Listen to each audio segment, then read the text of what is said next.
Efa tua kaka. Mbola tsy hempaka foana aminazy. Reraka zany volagna aminao amzy isan'andro e. Misy any problemanao aminazy ty. Za rô hempaka iska mandry zay vavanao tonga fa na ioka efa tsy vita lamora efa tsy tomombona tegna mitodika gauche. Mitodika gauche iska hoandry. Za hempaka. Vavanao fa nampidiraka anazy ty say vavako. Nangatako vola taminao taminao hoe hoany ty taoko ty sa sy hoaniko. Izay problema le viavo eto ambony ty trano ty. Isaka mba magnano naviky ele vala tonga da mba milefilefy kely. Feko gn'andro mamako Aninao koa efa fety isan'andro e, fa tsisy lerany. Za hempaka. Za isaraka e, za isaraka. andala raha isaraka avao gn'andro. Zegny vavanao. Malalaky io lalagny io. Iaho e tompony elakile fa sanao.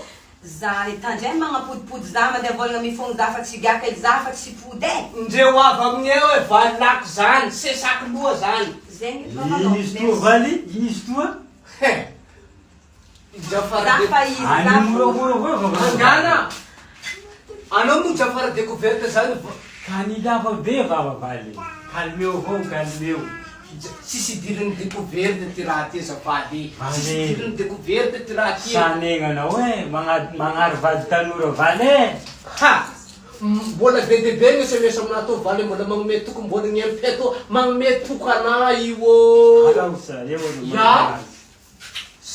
Mieritseritsinao tsy hita viava? Na dia zany sy foy ka zay ziny fa be avao saky mane lehilahy zany ka iny fosy ekena avao. Rebeka